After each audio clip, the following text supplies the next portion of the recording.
Thank you both for joining me today to cover what I think is probably the number one threat to people's finances out there. Today, it's been the second day of a really tough market with this tariff situation, and I know that's on top of everybody's minds, but I think what we're going to cover, which is really cybersecurity and breaches in cybersecurity, really poses a larger threat as a whole when people start thinking about their money than these temporary dips in the market. And, this part of our podcast, we like to call our Tech Talk series, and we're always looking for new solutions for clients to where they can utilize tech to better inform their financial decision making. And cybersecurity is one I think that no financial advisors, even us included, were really covering 10 years ago. But it's become so prevalent that I think we'd be remiss if we weren't covering it with clients nowadays. And so for those at home, Sarah Rosen and Brooke Beckadam, am I pronouncing that correct? Mm-hmm. Brooke? You got it.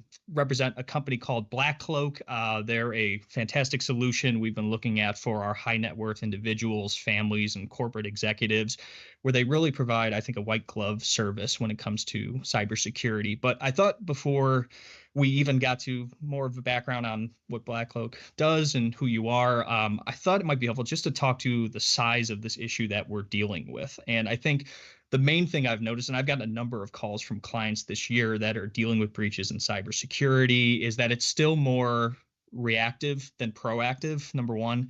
And the second thing is that it's become so prevalent that it's almost been normalized, that it's something that people it pops up and they deal with it. And thankfully, most of the time, the damage isn't too bad. But I'm sure doing what you do for a living, you've seen scenarios where there are cases where people have these breaches in cybersecurity, and it is a huge issue for the family, whether it's financially or, reputationally. So I don't know if you can speak to how big of an issue this is so people get a good idea of the scope of what we're dealing with here.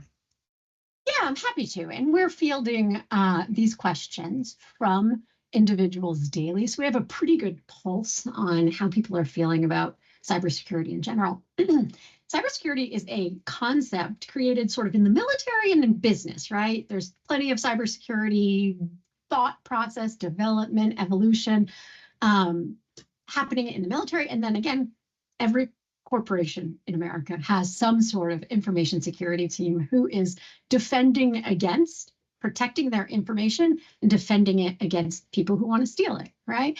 And so as you think about that landscape, there's also a lot of families who have the same, if not more, assets than businesses. And as a hacker, you want the path of least resistance, right? Is it hard to break into Home Depot and steal their data? Yeah, because they have 10,000 people thinking about nothing but cybersecurity. Would it be easier to break into Jim Bob's Wi-Fi, who has access to assets, and from there sort of figure out how to pull off a heist? We'll call it a heist. And so the problem is very pervasive and we can't see it.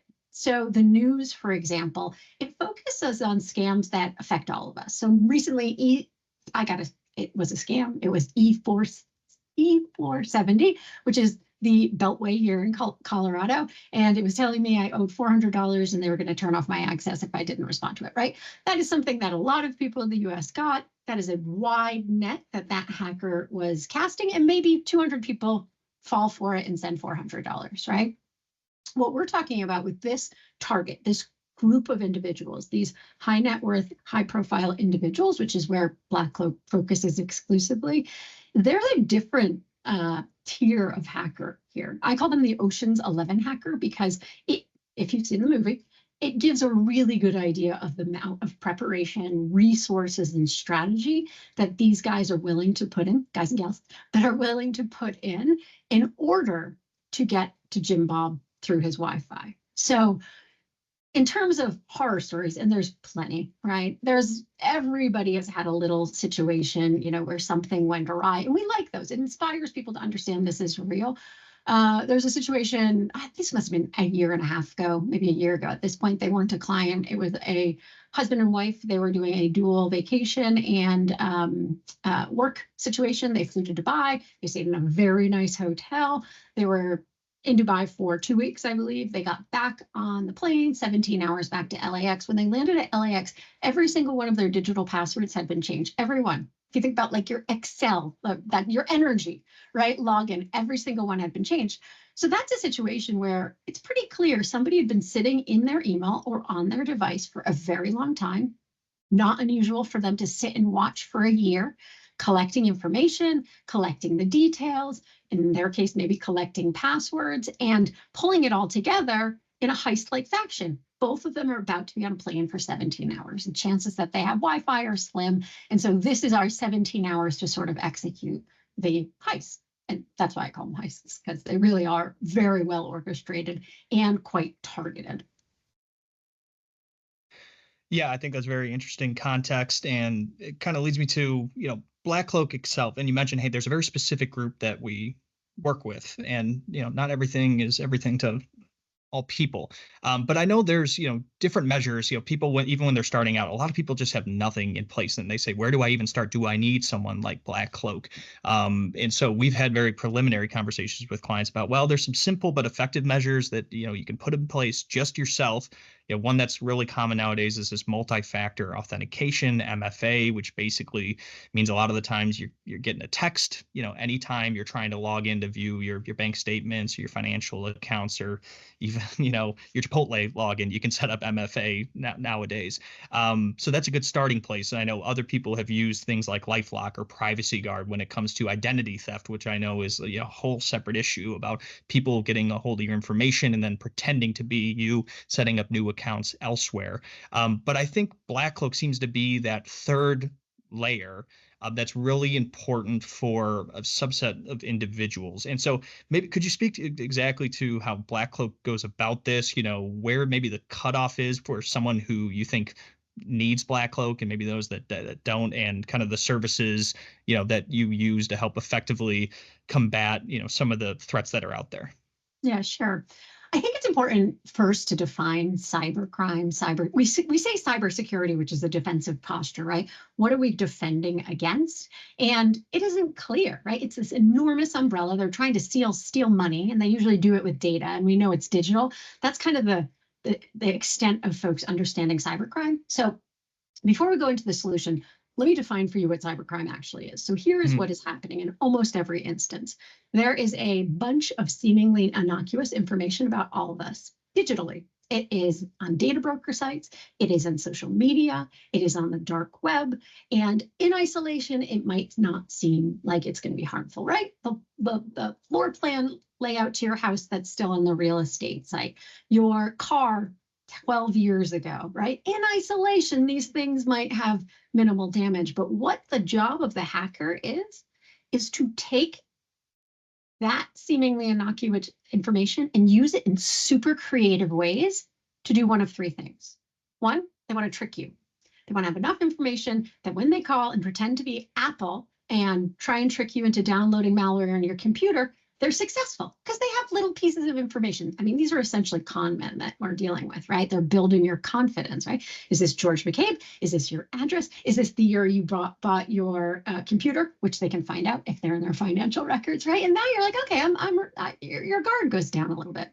The second thing they're trying to do, they're trying to trick our devices, right? They want information that exists on our devices. I mentioned the example where they sit in the email, but think about breached passwords. If you're reusing a breached password, so password fuzzybunny123, if it has been breached, if it already exists on the dark web, and you're using any form of it, fuzzybunny12345, fuzzybunny12345, exclamation point, they have tools that will very easily crack that code. So the password you use for Nike.com that may have gotten stolen in a breach, and you're also using it for your Gmail, they are now really easily sitting inside your Gmail where they have access to information. And then finally, they want to trick our third parties, which kind of brings us to MFA. So it is quite simple and not that expensive to go to a third party. Let's use AT&T as an example, and convince them I am somebody I am not. So if I have enough information to convince AT&T that I am Brooke, and think about what that might take, it's probably not that challenging. They will switch her eSIM to my device. So if you're using your phone for text codes for MFA, they will switch Brooks, inbound for MFA onto my phone, right? Like now that's an interesting situation. And the reason that they're doing this, the reason they're trying to trick people, trying to trick devices, they're trying to trick third parties is ultimately they want to get at the good information that they can pull off the heist, right? But there's information on both sides of that, right? So when we think about mitigating risk overall, right, being less of a target, there's sort of four basic components. One, let's get rid of as much data as possible about you on the internet. And we can do this even in instances when people are very high profile, right? It's a very specific type of information that we're looking for, and we know where the hackers are looking to buy it. Number two, lock down your devices. So we use industrial grade malware, essentially. We can get into the details about it, but consumer grade malware, it's not good enough, right? You need to up the coverage on your devices, the protection on your devices.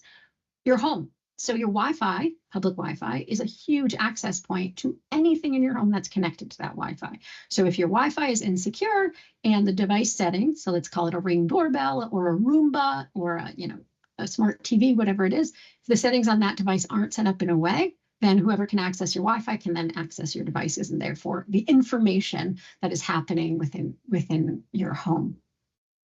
So that's sort of the components of it. When we want people to think through cybersecurity, it's a very hard thing to do if you can't frame the problem. But if you can think through less information on the internet, devices,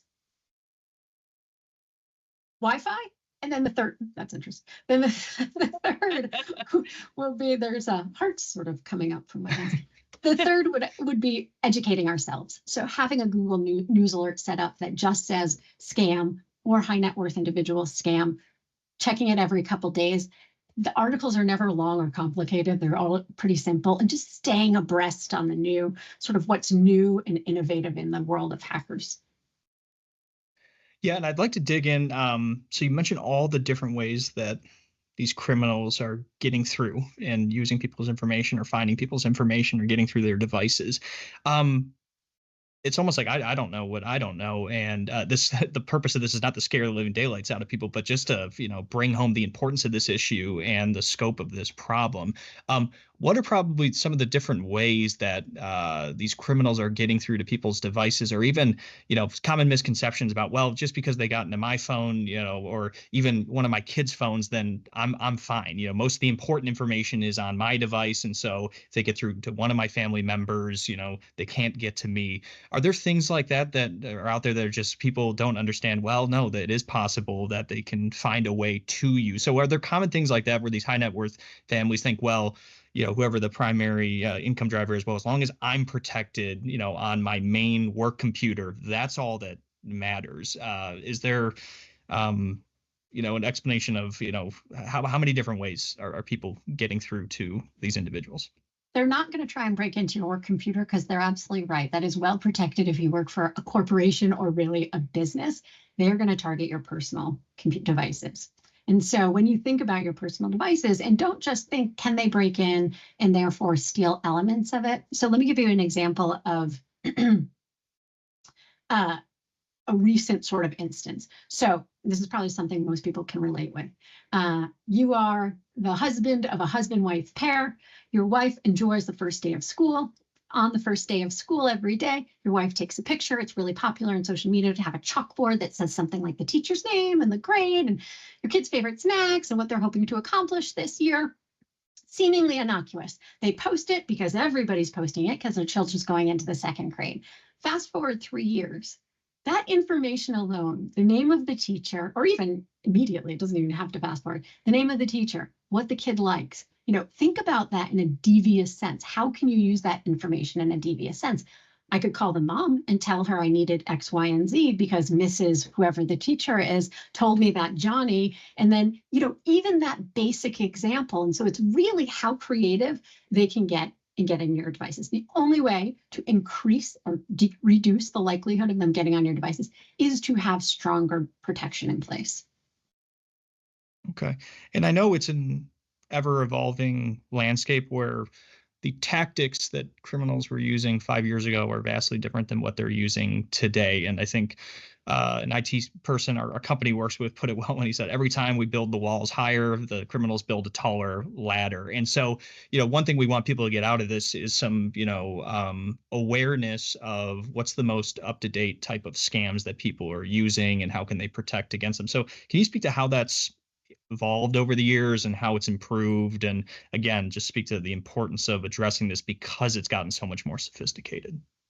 Yeah, I'll offer. Oh, sorry, go ahead. I was gonna say I can talk to like at a high level some of the ways that people can understand that they're compromised, just to understand those red flags. And then Sarah, if you wanted to get into like how those scams are being shown in everyday life, I think that would be a great way to kick off that question. But first, I would say any sort of phone issue. Like right now, we're seeing a lot of people, their phones are acting up, it's slowing down, their batteries getting drained, or even just randomly restarting. And sometimes people just think that that's, due to a new OS update or something like that. But these are all signs that something, malicious could be happening on the devices. Another sign is any type of unusual email activity. So if they're seeing unexpected login alerts or even emails being sent without them knowing, that's another big sign of an issue that we've been seeing lately. Another one is just unfamiliar logins on their devices. So if they're getting notifications about logins from, Sarah lives in Boulder, right? But if, they're not, why is Sarah logging in from, New York City? That's unusual, right? That's not a characteristic that would normally come from Sarah. So those are definitely red flags that we're seeing. And then finally, if you're just locked out of your account for any reason, that's definitely reason to, alert somebody or understand that your account is definitely compromised in some way. And that these bad guys are using these tactics every single day with different types, a multitude of types of scams. But it's just little seemingly harmless things. Oh, my phone restarted. That's weird, but I'll move on with my day. But it does help to pay attention to these little things. So yeah, and on that point, Brooke, I'm curious, in terms of when those red flags pop up, what's the first thing people should be doing? I know even the best advice, it's so simplistic, but that we've gotten over the years is when you get these emails or texts where they're creating urgency, please click on this, you have this bill, it's overdue, do this, do that, was just take a deep breath, step away from your computer, your phone for like 10 minutes, think it over, talk to a third party about it. But when you're getting these alerts that maybe you're locked out of your account or you're logging in New York, what do you think is a good just first step for people to take? Because I think their first thought is just panic and they don't know what to do and they may even make the situation worse. So what would be your advice for those people that run into that stuff? Of course. Yeah. And I think one of the things that Sarah and I say all the time is if you get an alert like that, like Sarah used the example of the toll road scams, and it just immediately makes your heart rate go up. It's definitely a sign. It's a tactic that these people are using to get your attention, because it's a way to make you stop what you're doing in your tracks and really just revert to, the issue at hand. How am I going to make this payment to, stop them from finding me for overdue toll payments, things like that. So I think there's a few different approaches that you could take. To start off, I would make sure that from a credit standpoint, you have all of your credit frozen through the 3 different bureaus, making sure that you're just paying attention to your accounts. So that way, if something, of that matter pops up, you're already kind of ahead of the game just because you're understanding and you have your account, your credit frozen. I would say making sure that you're using a password manager, not using that fuzzy bunny 123 password multiple times, having, a safe space for those passwords to be stored, and giving these bad guys less information to be able to use against you. And I guess I would say the final thing would be, reach out to a service like BlackCloak, right? We have a concierge service that's 24/7, 365.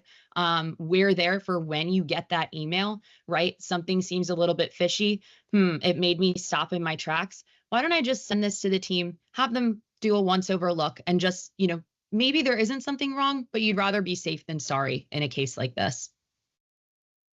Yeah, one thing you mentioned that it's a question I've gotten a number of times over the years where I've gotten conflicting opinions on how to deal with it, this idea of freezing your credit.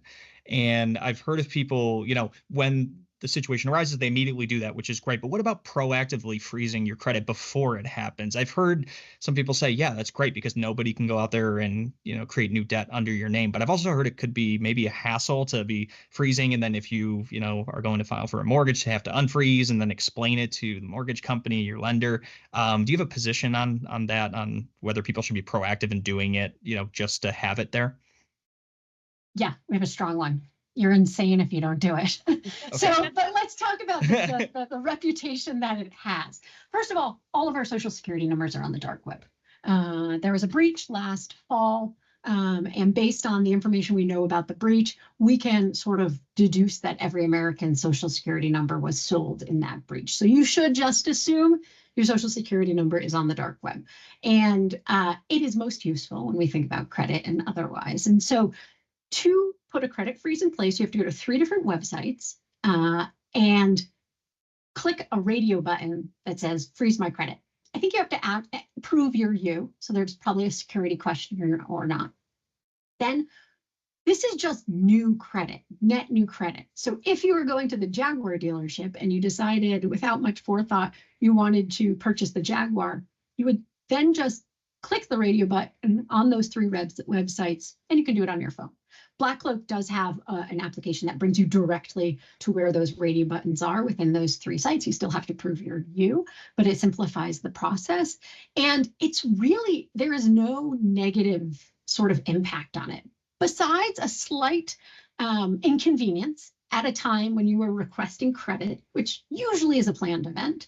I would say you also, when you unfreeze it, you can unfreeze it for a defined amount of time. You can say unfreeze it for 1 day, unfreeze it. I don't know if they have increments of time, but like you don't have to necessarily go back and refreeze it.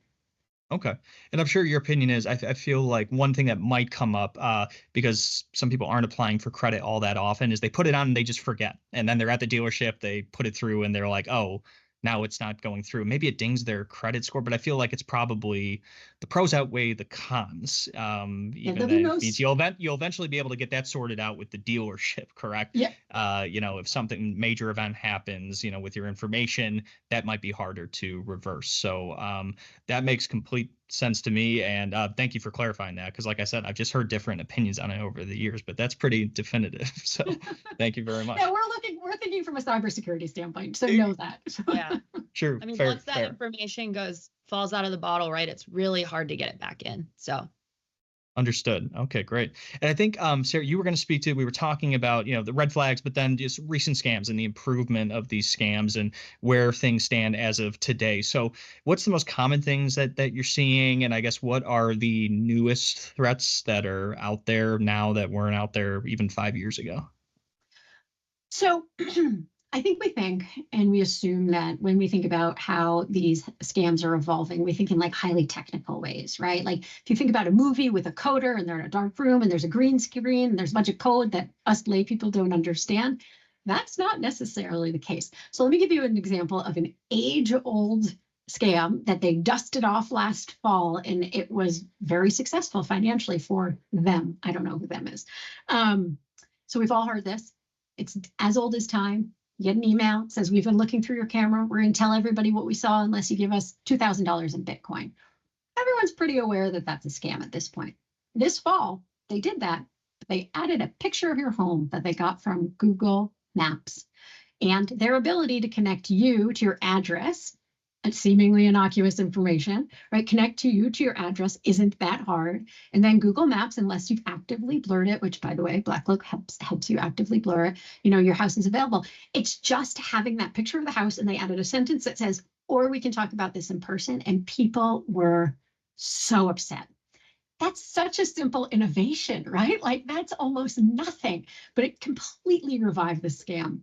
I think other things to consider is new and innovative ways we communicate. So the QR code kind of existed for a while, but it really sort of hit its heyday during COVID, right? And it's still around. It's on the side. It's how you pay a vendor for a hot dog, right? If you're at a food truck, it's how you look at a menu. Well, that can be malware. So if you open your phone and you do as you're supposed to with QR code, you sort of bring it into focus and then hit the button to go to the website, that can be malware. So we have a QR code reader as part of our app and encourage people to use it instead of using the phone. use the QR code reader, exact same experience. Only with a QR code reader, it can tell you this isn't good, right? You're not supposed to go there. One scam that I'll mention that aligns to that really scared the pants off of me because I would definitely fall for it, even though I think about cybersecurity every day. It's called brushing. Not exactly sure where these names come from. And it became really popular in December around the holidays. And what happens is you will receive a box in the mail with some item in it. Think of something like $25 of value, right? Like a Yeti mug, which we all probably have received in business situations. And inside there'll be a card and it says, click here, and it'll be a QR code to find out who sent this gift to you. I am 100% clicking on that QR code to find out who sent that gift to me. It's malware. The QR code is malware. So another aspect of BlackCloak is we're proselytizing new scams. Or actually, proselytizing is not the right word because we're educating our community about new scams when they come up. Now, there's no way I would click on anything that has a QR code that comes to me directly, right? And it's just that basic knowledge that that is a thing, that is a scam, that I think is really helpful. Yeah. And so you mentioned education, and I think it's a good segue into, given some of the families that might be listening to this, say, hey, I fit the description of what you're talking about. I realize the importance. Maybe I'm interested in working with BlackCloak. What does that look like? I know we even talked earlier this year, there was a case that potentially came up where there's, number one, people that are just being proactive and they're looking to get ahead of the issue. But I think you even said, hey, we have a specialized onboarding process for people that are going through a crisis. So I think it sounded like getting set up is a good starting place. And it reminded me of when we sit down with clients as a financial advisor and say, hey, we got to look at everything, not just your accounts with us. You might have, 401k, you might have, you got bank accounts, you've got different assets, maybe hard assets that we're not managing day in and day out, but it's important that we're aware of all of that. So I know you do a similar thing in terms of devices, number of homes people have, but then even the ongoing relationship and education. What does that all sort of look like at BlackCloak? So we are both preventative. We are ideally preventative. So it is common that we have reaction. So somebody has an incident. Oh my goodness, what do I do? BlackCloak does do what's called incident response. We will help you clean up that sort of situation. We talk a lot about being proactive. You do not want to be in that situation. Even if we can help you clean it up, which we can, it is messy, it is expensive, it is heart-wrenchingly upsetting for that to happen to you and for any sort of major finances or reputational issues to come to be. And so how do we establish that proactivity? We are preventative in the areas that we mentioned earlier. So with seemingly innocuous information, we are trying to remove that. It happens in different ways. I mentioned home blurring as an example.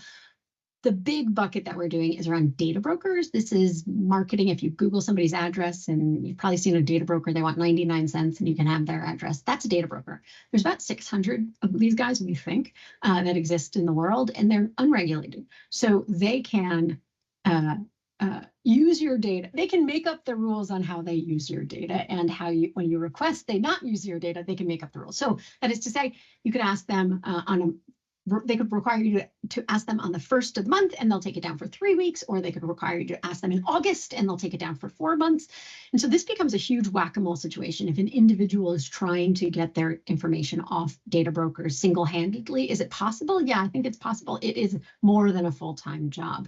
And it's the beginning of the tools of the trade for the hacker, right? No seemingly innocuous information, they're not going to target you because you're a harder target, right? They're bobbing for apples right now. They have lots of low-hanging fruit of people with lots of data out there. So that's a big step. BlackCloak will help you with that. We'll also educate you what exists on the dark web. We'll also hold your hand through any preventative measures that we recommend as a result of what is on the dark web. You cannot remove data information from the dark web. So Social Security number, we're going to help you put a credit freeze in place. The next thing that we're doing is devices. So I mentioned we have enterprise-grade malware. It's a system called an EDR. It's an endpoint detection and response. This is what every corporation is using in America, some form of an EDR to protect what they call their endpoints, which is their laptops, right? Which is we're protecting people. They're protecting their laptops. Same concept. We don't want anybody to get the data that exists on the laptop. And so it is AI-based. It is an extremely sophisticated tool. We have a security operations center that of 10 individuals who are manning it 24 hours a day. But what it allows us to do is block anything bad that's trying to get onto your computer in a digital sense. Wi-Fi. So Wi-Fi is really interesting in terms of like what access it can ultimately lead to. And a Wi-Fi router, which is really what needs to be secure, the router itself, you can envision it like a home, right? And it has doors and it has windows. They're called ports. And there's very logical reasons you might have your window open. It's August and it's a lovely day outside. And then there's really obvious times you would never have your window open. It's December in Colorado. Like, that's weird. Like, we should investigate this. So BlackCloak is doing weekly vulnerability scans through the public IP address on the routers of all of our clients. And we're basically detecting, is their window open and it's December, right? We're finding oddities in it. And then we will do a full penetration test to see if we're able to access anything through the Wi-Fi. We'll let our customers know. But we're doing it on a weekly basis because in a given year, 40% of our clients' Wi-Fi turned from secure to insecure. And most of that is inadvertent. There are inadvertent ways that you can change that router setting without ever knowing it. Sometimes it's an IoT device. You plug in an IoT device and it's a smart fridge. Hooray. You know, you can chill different levels at different amounts. That may have inadvertently changed your router setting in the setup and you'd have no idea. So that is why we're doing it on such a recurring frequency, weekly, because it's really important. It happens a lot. And imagine if somebody got into your Wi-Fi, right? Imagine if they had access to every device in your home. Like the amount of information they could get about you and your family is alarming. Finally, Brooke mentioned this before, we have a concierge team. Our concierge team consists of 35 plus individuals. They all have background in cybersecurity, fraud, or privacy. We are not aligned with specific clients. As a client has an issue, we will pair them up with the individual on our cybersecurity team who has the most knowledge in that area. So for instance, we have a gal who is focused on understanding scams as it relates to social media. So as she stays abreast of what's happening in that narrow field, we can collectively share that with BlackCloak. And that's where we really become bespoke, right? The removing the data from the internet, the devices, the Wi-Fi, that's just a preventative layer, a BlackCloak, if you will, that we're putting in place. When we think about the concierge team, we can get really bespoke to a family's needs. So imagine you have two twin daughters who are turning 14 this year. They get their first cell phones and therefore social media. We're going to recommend a half-hour-long, age-appropriate conversation with the gal I just mentioned, our social media gal, so they understand how people use social media information nefariously. So they're just smarter in how they post. I think that's all great, both that you have the initial setup and then the ongoing education. One thing that brings me to is let's talk about costs. The idea of, a service like this, particularly when you're in the high net worth, ultra high net worth space, that's your base. We always think, valuable service for a fair price is a smart thing to take advantage of, and something like this costs. But and you may have a better metaphor. To me, it's almost like you get homeowners insurance, like you pay it every year and hopefully your house never burns down. And you have some people at the end of 40 years of owning a home, they're like, it never burned down. That was such a waste of money. In my mind, no, it's great that your house didn't burn down, number one, but two, you would have been protected had you didn't. So I think for these types of families, it's probably dropping the bucket of their overall net worth. And when you weigh that versus the overall cost of a breach event, it's well worth it. So I don't know if you have any comments on how your firm looks at cost and how you've talked about it with families, because I think that is one of the big hesitations, because it's such a complex topic. People feel like they don't fully understand it, and people don't like paying for something that they don't fully understand. It sounds like your firm does a good job of breaking it down in simple language so they can understand as they work with you. But that initial step of saying, I need to do this, I think I just see that a lot. So I don't know if either of you have any comments on the cost of something like this.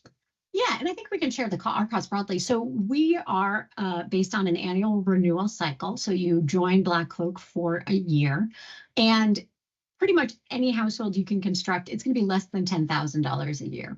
And really what makes the difference there is your total number of homes. We will cover all of your homes. That sort of shifts what the price might be. And again, 10,000 is the most that any of our sort of supreme packages are going to cost. The other component is if you want to be able to interact with our security operations team on the weekend, we will always address urgent inbounds, right? If somebody sends an urgent inbound, regardless if they have access technically to our security operations center, we're going to respond to it.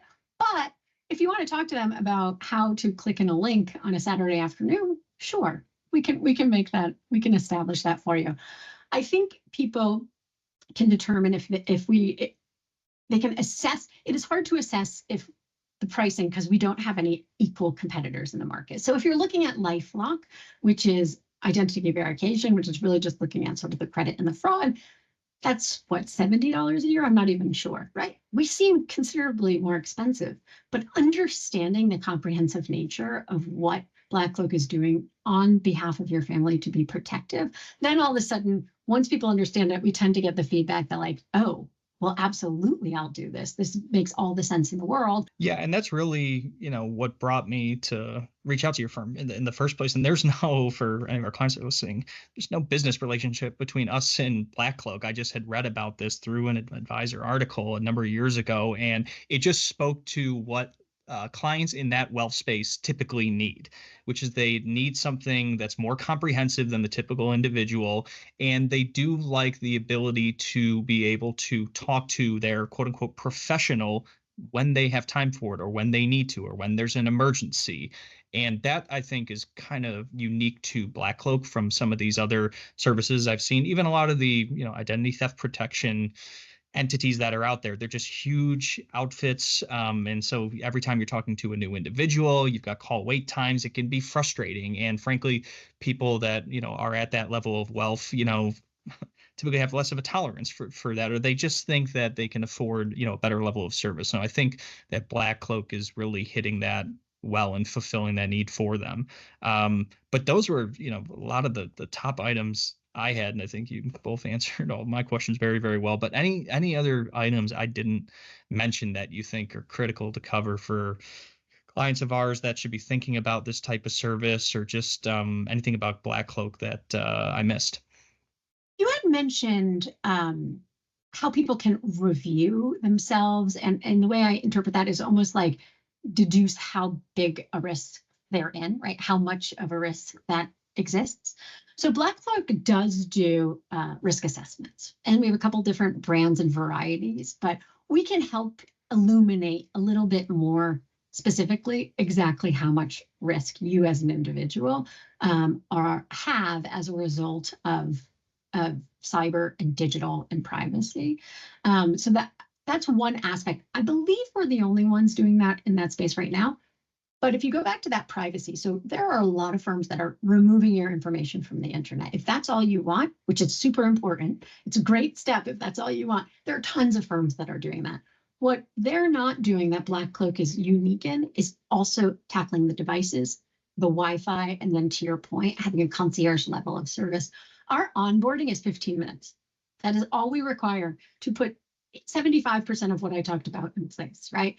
In that 15 minutes, we will start monitoring your Wi-Fi. We will put the app on all your mobile devices. We will educate you on what exists on the dark web. We will have already started clearing off your name from data broker sites. A little extra time, 15, 20 minutes to add a computer, which we highly recommend. That's the devices, finishing that devices component. So I think people have an expectation that there's people who show up at your house and this is a big implementation. All we need is 15 minutes. We are working quite deliberately off of OSINT information, which is open source intelligence. We are finding stuff about our clients that hackers can find, and we're trying to put ourselves in those positions. Okay. Well, I appreciate that context. And yeah, I think it would be good to wrap on that. And I would just finish by saying, this type of podcast, I continue to believe that the advisor's role in this whole situation is just to be aware that we know we can't do everything for our clients. And this type of service is just a whole nother layer of expertise that we think it's really important that people outsource. But we still want to be a part of that conversation. I think there's always things that we can learn, and part of their cybersecurity picture is we're affected by what they're doing. They have accounts with these custodians that we work with. They have passwords, with those custodians, and there's a lot of sensitive information within those custodians. And so we want to be a partner in the conversation with our clients. It's beyond an introduction to a company like BlackCloak, but it's really to put it in their hands and say, hey, you're really going to do, get under the hood and do all the nitty gritty, but, we'll be here to learn what we can and help where we can to tighten up the screws on anything that's loose from a cybersecurity standpoint. So, Brooke and Sarah, I really appreciate you both being here today, and thanks for sharing your expertise with our client base. Our pleasure. Thank you.